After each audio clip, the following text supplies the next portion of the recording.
أعمالنا من يهده الله فلا مضل له ومن يضلل فلا هادي له وأشهد أن لا إله إلا الله وأشهد أن محمدا عبده ورسوله يا أيها الذين آمنوا اتقوا الله حق تقاته ولا تموتن إلا وأنتم مسلمون يا أيها الناس اتقوا ربكم الذي خلقكم من نفس واحدة وخلق منها زوجها وبث منهما رجالا كثيرا ونساء واتقوا الله الذي تساءلون به والأرحام إن الله كان عليكم رقيبا يا أيها الذين آمنوا اتقوا الله وقولوا قولا سديدا يصلح لكم أعمالكم ويغفر لكم ذنوبكم ومن يطع الله ورسوله فقد فاز فوزا عظيما أما بعد فإن خير الحديث كتاب الله وخير الهدي هدي محمد صلى الله عليه وسلم وشر الأمور محدثاتها وكل محدثة بدعة وكل بدعة ضلالة وكل ضلالة في النار. أعوذ بالله السميع العليم من الشيطان الرجيم. بسم الله الرحمن الرحيم. فأما من طغى وآثر الحياة الدنيا فإن الجحيم هي المأوى وأما من خاف مقام ربه ونهى النفس عن الهوى فإن الجنة هي المأوى. برادران اسلام و خواتین ملت، ایک انسان سے اللہ رب العالمین کے یہاں جو اعمال مطلوب ہے اور جن اعمال کے بارے میں ہاں یا نہیں کی صورت میں اللہ رب العالمین ان انسانوں سے قیامت کے دن سوال کرے گا، پوچھے گا کہ فلاں کام کیا تھا جو کرنے کا حکم دیا گیا تھا یا نہیں کیا، فلاں کام جس سے روکا گیا تھا اس کام کو تم نے کیا یا نہیں کیا، اگر کیا تو کیوں کیا اور نہیں کیا تو کیوں نہیں کیا، وہ کام جس کو کرنے کا حکم دیا گیا تھا اس کو نہیں کیا تو کیوں نہیں کیا، اور وہ کام جس سے اللہ رب العالمین نے منع کیا تھا اگر اس کو کیا تو کیوں کیا۔ تو یہ نفی اور اس بات دونوں طرح کے سوال اللہ رب العالمین کے یہاں ہوں گے، لہذا ہر ایک کی یہ کوشش ہونی چاہیے کہ اپنا وہ کام، وہ ذمہ داری جو اللہ رب العالمین نے دیا ہے اس کو ہر ممکن عمل کرنے کی، اس پر ہر ممکن عمل کرنے کی کوشش کرے، اور جن کاموں سے اللہ رب العالمین نے منع کیا ہے اس سے قطعی طور سے باز رہے، اپنے آپ کو اس سے دور رکھے، ورنہ جب حساب کتاب کی بات آئے گی، سوال جواب کا بات آئے گا کی بات آئے گی تو مسئلہ انتہائی خطرناک ہوگا اور معاملہ بے حد خراب ہوگا۔ جناب محمد رسول اللہ صلی اللہ علیہ وسلم نے اس سلسلے میں جن حدیثوں کا تذکرہ کیا ہے اس میں سے دو ایک روایتوں کا ذکر کرنا مناسب معلوم ہوتا ہے۔ اس سے پہلے والے جمعہ میں وہ روایت آپ کے سامنے آئی جس کو آپ نے حجۃ الوداع کے موقع پر بیان کیا تھا اور امت کو ڈرایا تھا، امت کو آگاہ کیا تھا کہ دیکھو جب تم رب العالمین کے یہاں جاؤ گے اور ضرور رب العالمین سے تمہاری ملاقات ہوگی، انکم ستلقون ربکم فیسألکم ما فعلتم الا فلا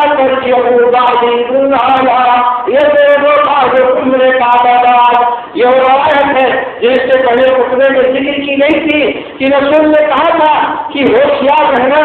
خبردار رہنا، کہیں ایسا نہ ہو کہ اللہ رب العالمین سے جب تمہاری ملاقات ہو تو ایسی صورت میں جاؤ کہ تم ایک مجرم رہو، ایک فاسق ہو، ایک گنہگار رہو۔ میرے دنیا سے رخصت ہو جانے کے بعد یہی مسلمانوں برباد نہ ہو جانا، تباہ نہ ہو جانا، ایسا نہ ہو جانا کہ رب العالمین کے سامنے منہ دکھانے کے قابل نہ رہو، کیونکہ رب العالمین کے سامنے تو جانا ہی جانا ہے۔ تو ایسی صورت میں جاؤ کہ جب رب العالمین کے سامنے جاؤ اور پہنچو تو تمہاری شکل صورت دیکھ کر کے ہی رب العالمین تم سے خوش ہو جائے۔ تمہارے نامے اعمال کا دفتر جو رب العالمین کے دفتر میں ابتدائی سے موجود ہے، چلا رہا ہے، اس کو اللہ رب العالمین اچھی طریقے سے جانتا ہے۔ جب تم جاؤ گے تمہارے نامے اعمال اللہ کو معلوم ہوگا، تو ایسی صورت میں جاؤ اور وہ کر کے جاؤ کہ اللہ رب العالمین کے سامنے کسی قسم کی کوئی دقت اور کوئی تکلیف تم کو نہ اٹھانا پڑے، ورنہ مسئلہ اتنا خطرناک ہے کہ اللہ رب العالمین تنہا تنہا حساب دے گا۔ چنانچہ رسول اللہ صلی اللہ علیہ وسلم فرماتے ہیں ما منکم من احد الا سيدعو به ربا، انسانوں تم میں سے کوئی بھی ایسا انسان نہیں ہے جس سے اللہ رب العالمین تنہائی میں اکیلے اس سے ملاقات نہ کرے۔ تنہائی میں رب العالمین سے ملاقات کرنی ہوگی، اکیلے میں ملاقات کرنی ہوگی، کوئی حامی اور مددگار نہیں ہوگا، نہ کوئی وہاں پر ترجمانی کرنے والا ہوگا۔ اللہ رب العالمین ڈائریکٹ تم سے خطاب کرے گا، سیدھے تم سے سوال کرے گا اور اس کے سوالوں کا جواب تم کو دینا ہوگا۔ تم اپنے رب العالمین کے ساتھ کو اپنے سامنے بالکل ایسے ہی پاؤ گے جیسے چودہویں رات کو جو چاند چمکتا رہتا ہے وہ تمہاری نگاہوں کے سامنے ہوتا ہے، اس کے دیکھنے میں ذرا برابر تم کو کوئی دقت اور پریشانی نہیں ہوتی ہے۔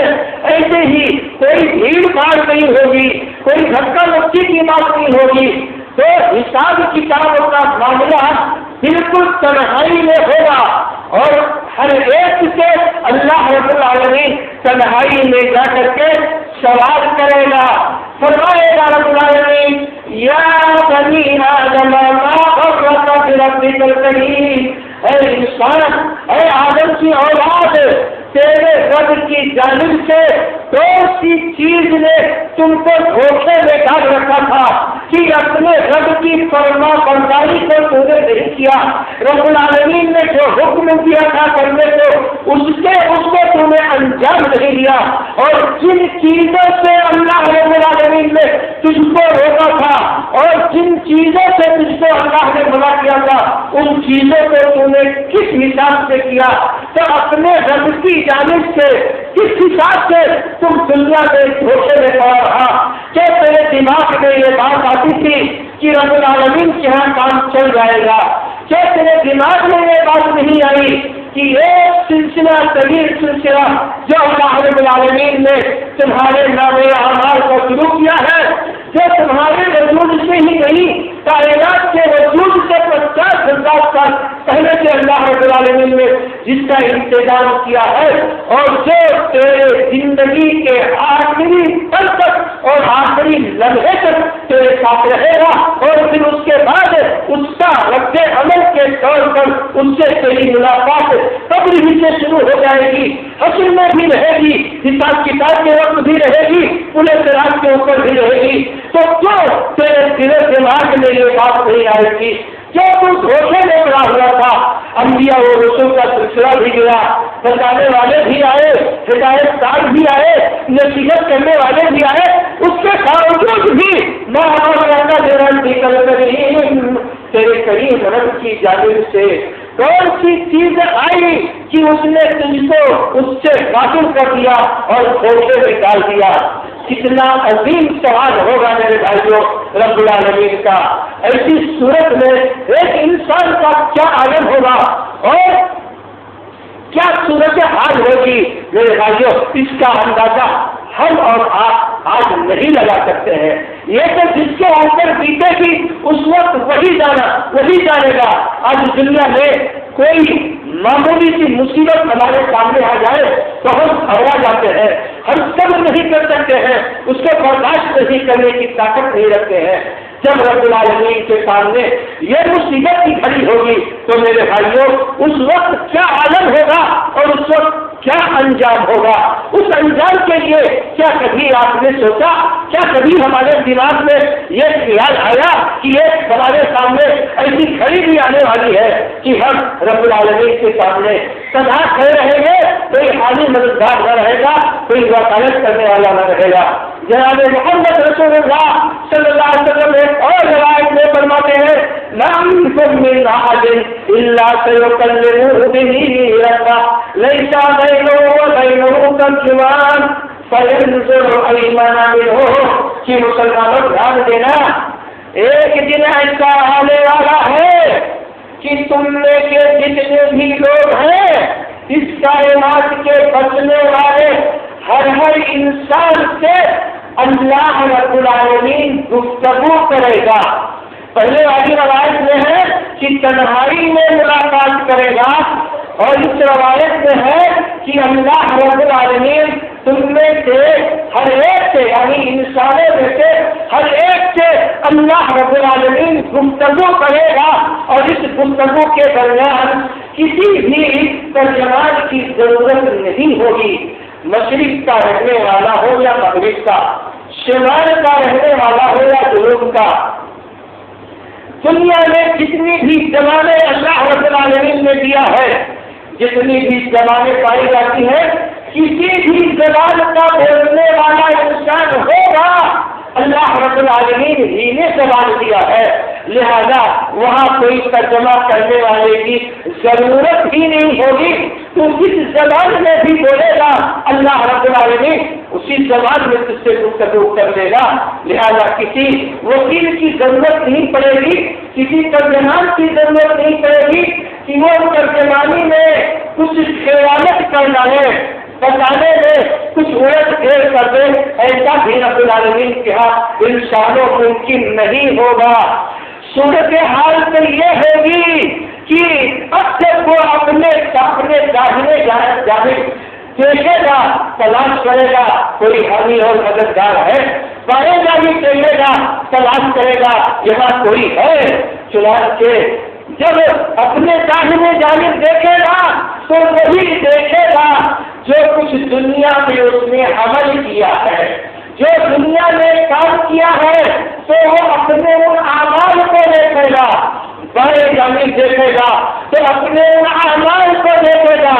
جو دنیا میں اس نے کیا ہے, جو دنیا میں کمایا ہے, اچھا ہو یا برا ہو. ذمہ داری تو یہی ہوتا ہے کہ انسان نے جو اچھا کام کیا ہوگا داہنے جانب رخ کرے گا تو اس پر اس کی نظر آئے گی, اور جو برا کام کیا ہوگا تو بائیں جانب اپنا چہرہ کرے گا تو اس پر اس کی نظر پڑے گی.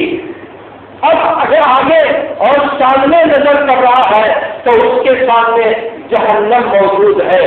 جہنم وہاں حاضر کی جائے گی جہاں حساب کتاب ہوگا. وہی جہنم, اس دن جہنم کو لایا جائے گا.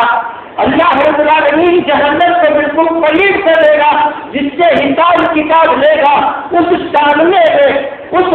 جہنم کے سامنے کھڑا ہو کر کے بندہ میں حساب کتاب دے گا تو کیا عالم ہوگا پریشانی کا. جو کچھ اس نے دنیا میں کیا ہے اپنے گائے اور اپنے گائے جانب وہ دیکھ رہا ہے. یہ ایسی صورت حال ہے کہ کوئی بھی چیز وہ وہاں پر چھوٹی ہی نہیں پائے گا کہ کوئی بھی مجرمانہ عمل کیا ہے رات کی تاریخیوں میں یہ سوچ کر کہ اس کو کوئی نہیں دیکھ رہا ہے تو وہ موجود نہ ہو. رات کی تاریخیوں میں اگر اس نے رب العالمین کے سامنے اپنا سر جھکایا ہے, اپنا ہاتھ پھیلایا ہے, اپنے گناہوں کی معافی مانگی ہے, وہ بھی وہاں پر موجود رہے گا. چنانچہ خود رب العالمین کا یہ اعلان ہے, رب العالمین کا یہ ارشاد ہے, اس کا فرمان ہے تنبیہ کے طور پر میرے بھائیوں رب العالمین نے یہ بات کہی ہے وَوَجَدُوا مَا عَمِلُوا حَاضِرًا وَلَا يَظْلِمُ رَبُّكَ أَحَدًا کہ انسان تو نے جو کچھ کیا ہے اس دنیا میں اچھا اور برا تو وہاں حاضر پائے گا. تیرے دائیں جانب جو انبار ہے وہ بھی تیرا ہی ہے اور تیرے بائیں جانب جو انبار ہے وہ بھی تیرا ہی ہے. کیوں نہیں تو نے دنیا میں یہ سوچا تھا کہ ہمارے سامنے جادو والا جو انبار ہے نیکیوں کا اور جو نیکیوں کی کمائی ہوئی اپنی یہ کھیتی اس کا پھل ہے وہ برائیوں کی دل مقابلے میں زیادہ ہو. کیا تو نے یہ نہیں سوچا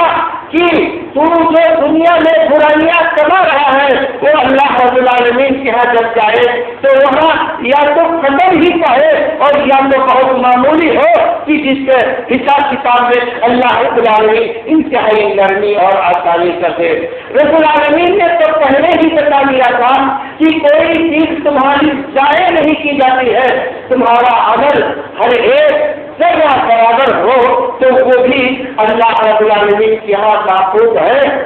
بلکہ رب العالمین نے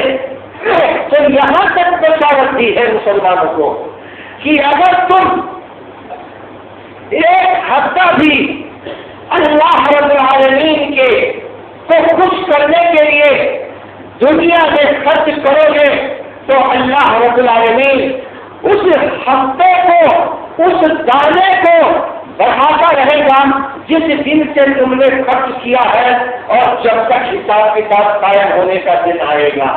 اس وقت تک اللہ رب العالمین اس کو بڑھاتا رہے گا یہاں تک کہ ایک ہفتہ جو انسان ہے تو نے خرچ کیا ہے ایمان کی حالت میں اور اللہ رب العالمین سے شرک سے دور رہ کر کے اخلاص کے ساتھ تو نے جو دیا ہے تو اللہ رب العالمین کیا یہ پہاڑ کے مانند ہو جائے گا. اتنی عظیم بشارت اللہ رب العالمین نے مسلمانوں کو دیا ہے. تو جو کچھ انسان خرچ کرتا ہے تو اللہ رب العالمین کیا وہ موجود پائے گا اتنا ہی نہیں پائے گا اس سے کہیں زیادہ پائے گا جتنا کہ انسان خرچ کرتا ہے. تو یہ بہت بڑی بشارت ہے ایک صاحب ایمان کے لیے. اور اگر اس کے باوجود بھی رب العالمین کے یہاں ایک صاحب ایمان مصیبت کے گھڑی میں پھنس جائے پریشانی میں پھنس جائے تو اس سے پڑھ کر کے اور بدنصیبی کیا ہو سکتی ہے میرے بھائیوں. تو اللہ کے رسول صلی اللہ علیہ وسلم فرماتے ہیں کہ داہنے جانب جب دیکھے گا تو وہی دیکھے گا جو کچھ اس نے عمل دنیا میں کیا ہے اور بائیں جانب جب دیکھے گا تو وہی دیکھے گا جو کچھ دنیا میں اس نے عمل کیا ہے. اور سامنے کی جانب جب نگاہ اٹھا کر کے دیکھے گا تو اس کے سامنے جہنم موجود ہوگی. لہذا جناب محمد رسول اللہ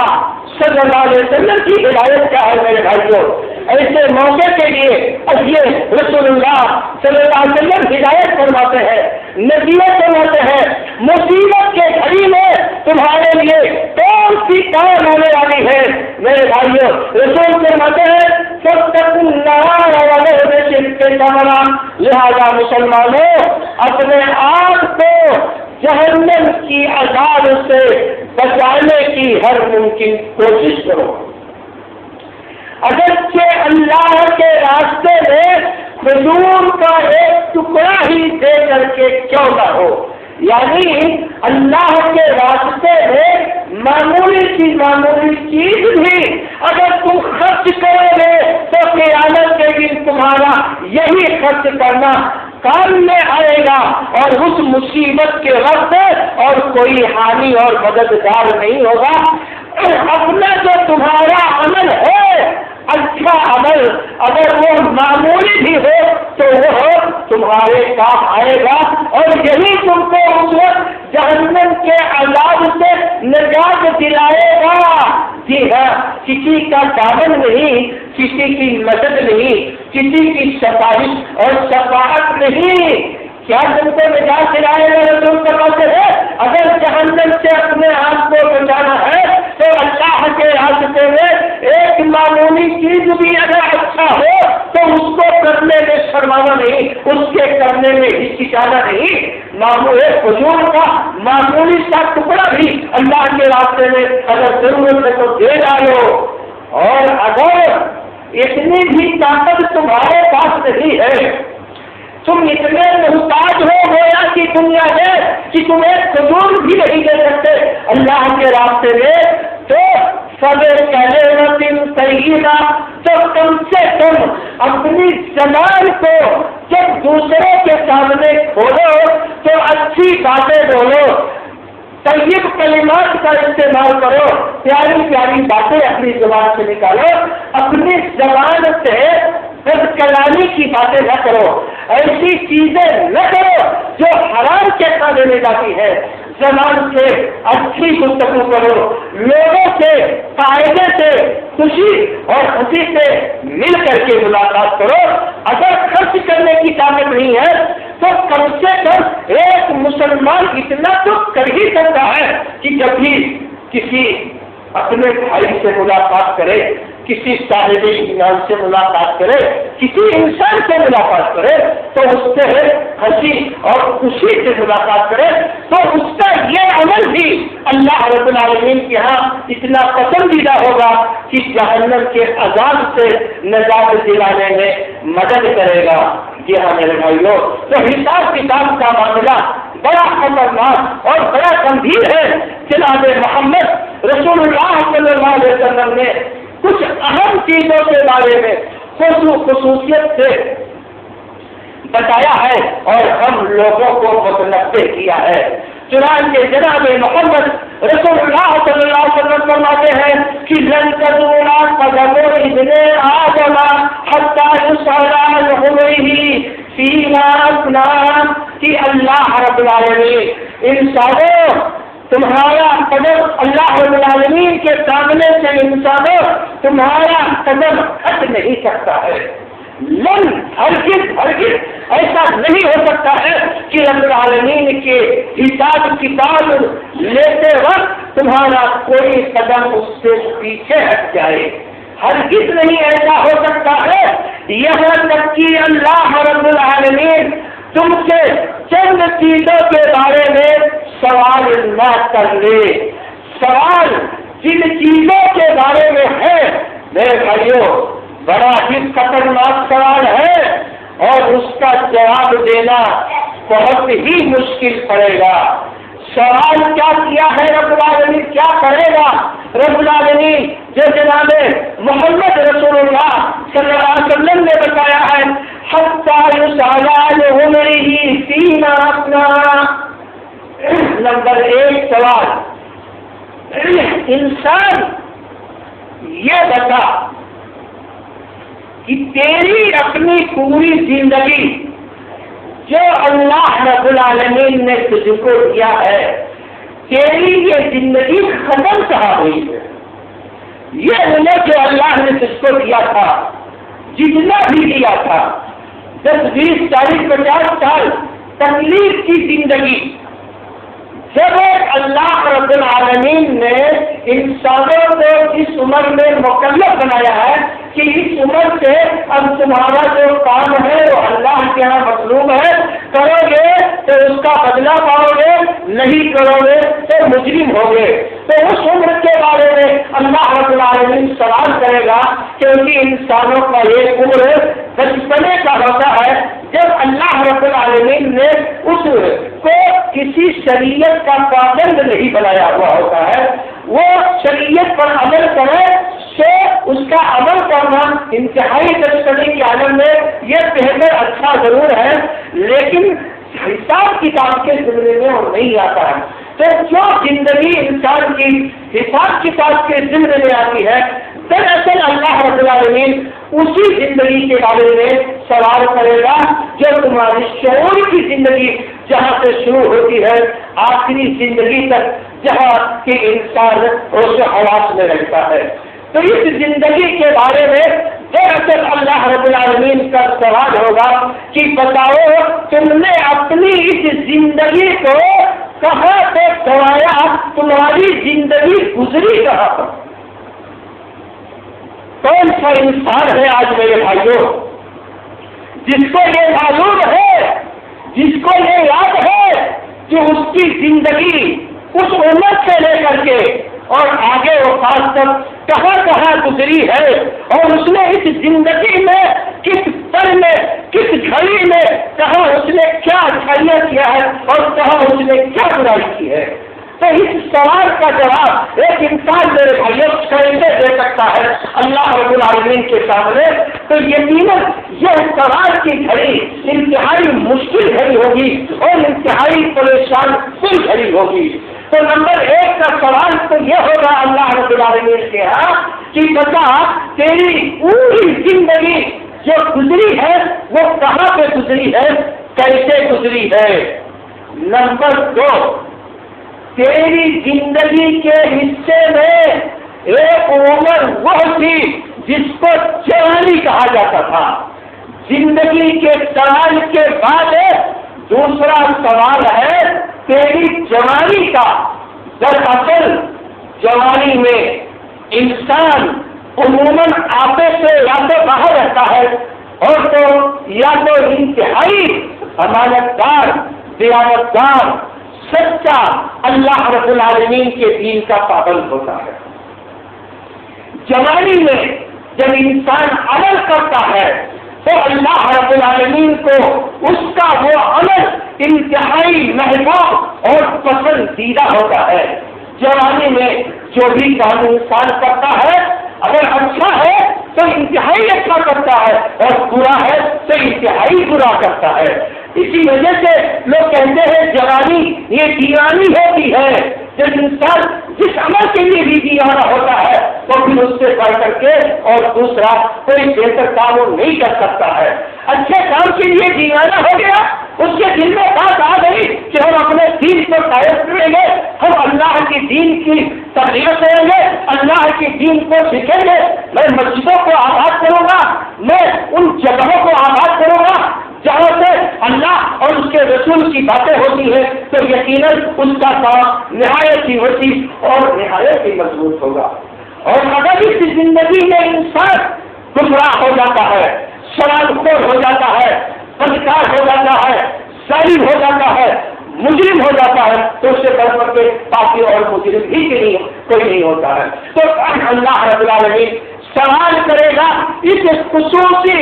زندگی کے بارے میں کہ بھلا بتا کہ تیری یہ نوجوانی کہاں گزری ہے۔ میرے بھائیوں، سوال کا جواب انتہائی مشکل ہے اور اس مشکل سوال کا جواب خود ہمارے اپنے ہاتھوں میں ہے، آج ہے، اس وقت نہیں رہے گا، لیکن آج وہ ہمارے ہاتھوں میں ہے۔ اگر ہم چاہیں تو اس سوال کو آسان کر لیں اور اگر ہم چاہیں تو اپنے اس سوال کو انتہائی مشکل کر لیں۔ اللہ رب العالمین نے ہم کو اور آپ کو جو موقع دیا ہے، جو زندگی دیا ہے، تو دراصل اسی کے لیے دیا ہے کہ آپ اللہ کے قریب رہیں، اللہ کے نیک بندے بن جائیں، وہ عمل کریں جس سے اللہ خوش ہو اور وہ عمل کیجیے جس سے اللہ کی مخلوق آپ سے خوش ہو، اللہ بھی خوش ہو اور مخلوق بھی خوش ہو۔ یقیناً مجرمانہ عمل کرنے سے کوئی بھی انسان خوش نہیں ہوتا ہے۔ اچھا کام کرنے سے، ہمدردی اور تعاون کا کام کرنے سے، ایک دوسرے کے کام آنے سے، ایک دوسرے کی مصیبت میں شریک ہونے سے، ایک دوسرے کے ساتھ تعاون اور ہمدردی کرنے ہی سے اللہ کی مخلوق خوش ہوتی ہے اور اللہ رب العالمین خوش ہوتا ہے۔ لہذا اس گھڑی کے آنے سے پہلے اپنے ذریعے سے، اپنے ہاتھ کے ذریعے سے، اپنے پیر کے ذریعے، اپنی زبان کے ذریعے، اپنے دل و دماغ کے ذریعے وہ کام کیجیے جس سے اللہ رب العالمین خوش ہوگا، ورنہ قیامت کا سوال جواب انتہائی خطرناک اور انتہائی مشکل ہوگا۔ جب قیامت میں ہوگا پوچھے گا بندوں میرے، جب قیامت میں خدا پوچھے گا بندوں میرے، باغ دنیا سے مجھے دکھلاؤ کیا لائے ہو پھل، بننا آئے گا کسی سے بھی جواب اس بات کا، نہ آئے گا کسی سے بھی جواب اس بات کا، ہر کسی کا ہوش مارے خوف کے جائے اچھل۔ اپنے رب کے سامنے جو اس کائنات کی سب سے عظیم ہستی ہے وہاں کھڑا ہونا ہی انسان کو سزا دینے کے لیے کافی ہے۔ سوال جواب تو بہت بڑی بات ہے، تو انسان کا ہوش غائب ہو جائے گا رب العالمین کے سامنے جواب دینے سے۔ ہر طرف میدان محشر میں اٹھے شور و غبار، ہر طرف میدان محشر میں اٹھے شور و غبار۔ ہر آدمی نفسی نفسی کی عالم میں چیخے گا، چلائے گا، فریاد کرے گا، پکارے گا مدد طلب کرنے والوں کو، لیکن وہاں کوئی سننے والا نہیں ہے۔ ہاہاکار مچا ہوگا پریشانیوں کا اور مصیبتوں کا، مشقتوں کا اور تکلیفوں کا۔ تو ہر طرف میدان محشر میں اٹھے شور ہوگا، حکم ہے غافلوں دنیا کھانے کا محل۔ اب یہاں رونے چیخنے سے کیا حاصل ہے؟ دنیا میں ہم نے زندگی دیا، جوانی دیا، صحت دیا، تندرستی دیا، ہم نے تم کو موقع دیا، تم کو وقت دیا، سب کچھ دیا، لیکن دنیا میں تم کہتے رہے، ہماری بات نہ سنی، ہمارے رسول کی نہ سنی، تو یہاں کیا چیز چلا رہے ہو بلا وجہ؟ ہر طرف میدان محشر میں اٹھے شور ہوگا، حکم ہوگا غافلوں دنیا کا رونے کا حل۔ تمہارا رونے کے بدلے کھیلتے ہنستے خواب غفلت میں رہے یا تکیا پہنچی دل۔ جی ہاں، خواہش نفس و ہوا کی پیروی میں تیز تھے اور ہماری زندگی میں کر رہے تھے آج کل ٹال مٹول۔ جب تمہاری اپنی خواہش کی بات آتی تھی اور تمہارا من جو چاہتا تھا تب تو تم اس سے کرنے میں بڑے تیز تلوار اور بڑے نشیط تھے، اور جب ہماری عبادت کی بات آتی تھی، روزہ نماز کی بات آتی تھی، صدقہ زکات کی بات آتی تھی، لوگوں سے ہمدردی اور تعاون کی بات آتی تھی، تو تم ایسا سال کا دیکھیں گے، اچھا اب کی جمعہ سے شروع کریں گے نماز روزہ، اچھا ٹھیک ہے ہم انشاءاللہ کوشش کریں گے صدقہ زکات دینے کی، اچھا چلو آئندہ سال سے رمضان کا روزہ رکھیں گے۔ تو جو ہماری زندگی کی بات آتی تھی تب تو سال مٹور کرتا تھا اور تیرے اپنے نفس کی زکات آتی تھی تو تو اس میں بڑا تیز کر رہا تھا۔ خواہش نفس و ہوا کی پیروی میں تیز تھے اور ہماری بندگی میں کر رہے تھے آج کل۔ تو میرے بھائیوں غفلت میں نہ رہنا، یہ دنیا جو اللہ نے دیا ہے ہماری اپنی کمائی کے لیے دیا ہے، وہ کمائی جو آخرت کے لیے ہوتی ہے، لہذا ہم کو سب سے پہلے اپنی دنیا کی کمائی میں اپنی آخرت پر نظر رکھنی چاہیے۔ یہی دراصل کامیاب زندگی ہوگی اور یہی دراصل ایک مومن کا مقصد ہوتا ہے اور یہی دراصل سب سے بڑی کامیابی ہے۔ اللہ رب العالمین سے دعا ہے کہ اللہ رب العالمین ہم تمام مسلمانوں کو صحیح سوچ عطا فرما۔ رب العالمین ہم تمام مسلمانوں کے دل اور دماغ کو ایمان کی روشنی سے تازہ فرما دے۔ رب العالمین تو ہم لوگوں کو توفیق عطا فرما کہ ہم تیرے کہنے کے مطابق اور تیرے رسول کے بتانے کے مطابق اس دنیا میں عمل کریں۔ اللہ رب العالمین شیطان کے گمراہیوں سے ہر طرح اللہ رب العالمین ہم لوگوں کو محفوظ فرما دے۔ رب العالمین نیک کام کرنے کی، نیک بات بولنے کی، کہنے کی اور لوگوں سے کہلوانے کی توفیق عطا فرما۔ رب العالمین ہماری گناہوں کو، ہماری غلطیوں کو، ہماری غفلتوں کو معاف فرما دے۔ رب العالمین جب تک اس دنیا میں ہم زندہ رہے دین اسلام پر زندہ رہے اور ہمارا خاتمہ ہو تو ایمان پر ہو، آمین یا رب العالمین۔ اقول قولی ھذا واستغفر اللہ لی ولکم ولسائر المسلمین من کل ذنب فاستغفروہ انہ هو الغفور الرحیم۔